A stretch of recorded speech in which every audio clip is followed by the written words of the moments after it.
ये जो ग्रंथ हैं नफरत को बोने वाले, एक युग में मनुस्मृति, दूसरे युग में रामचरितमानस। बिहार के शिक्षा मंत्री प्रोफेसर चंद्रशेखर ने हिंदू धर्म के पवित्र ग्रंथ रामचरितमानस को लेकर विवादित बयान दिया है। शिक्षा मंत्री चंद्रशेखर बुधवार को पटना के नालंदा विश्वविद्यालय के दीक्षांत समारोह में पहुंचे थे। इस दौरान छात्रों को संबोधित करते हुए उन्होंने कहा कि रामचरितमानस समाज को बांटने वाला और नफरत फैलाने वाला किताब है। वहीं शिक्षा मंत्री प्रोफेसर चंद्रशेखर ने कई चौपाई का अर्थ बताते हुए रामचरितमानस को समाज बांटने वाला ग्रंथ बताया।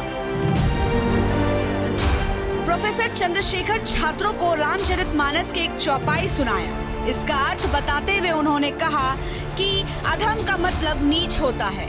उस वक्त नीच जाति को शिक्षा ग्रहण करने का अधिकार नहीं था। इस चौपाई का अर्थ है जिस प्रकार से सांप के दूध पीने से दूध विषैला हो जाता है, उसी प्रकार शूद्रों को शिक्षा देने से वे और खतरनाक हो जाते हैं। शिक्षा मंत्री ने आगे कहा कि इसको बाबा साहब अम्बेडकर ने बताया था। यह जो ग्रंथ समाज में नफरत फैलाने वाला है। शिक्षा मंत्री ने कहा कि नफरत हमें महान नहीं बनाएगा, जब भी महान बनाएगा तो मोहब्बत बनाएगा। मनुस्मृति ग्रंथ को जलाया गया, उसमें एक तबके के लोगों के खिलाफ गालियां दी गई थी। वहीं इस दौरान उन्होंने रामचरितमानस के दूसरे चौपाई को पढ़कर बताया कि ब्राह्मण चाहे कितना भी ज्ञान गुण से रहित हो, उसकी पूजा करनी ही चाहिए, और शूद्र चाहे कितना भी गुणी ज्ञानी हो, वह सम्मानीय नहीं हो सकता है, लेकिन कभी पूजनीय भी नहीं हो सकता है। भले संविधान निर्माता बने हों, लेकिन इस ग्रंथ के अनुसार वो पूजनीय कभी नहीं हो सकते।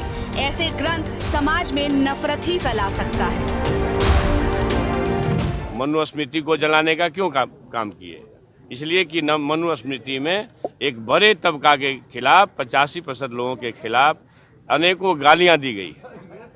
रामचरितमानस का क्यों प्रतिरोध हुआ? किस अंश का प्रतिरोध हुआ? अधम जात में विद्या पाए, भयहु जथा ही दूध पिलाए। यानी अधम मतलब होता है नीच।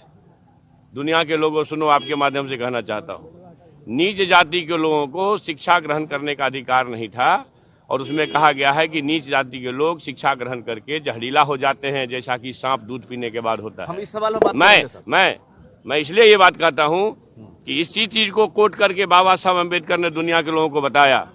ये जो ग्रंथ हैं नफरत को बोने वाले, एक युग में मनुस्मृति, दूसरे युग में रामचरितमानस, और तीसरे युग में गुरु गोवलकर का बंच ऑफ थॉट, ये दुनिया को नफरत, हमारे देश को, समाज को नफरत में बांटती है। नफरत देश को महान नहीं बनाएगा, जब भी कभी महान बनाएगा तो मोहब्बत ही बनाएगा।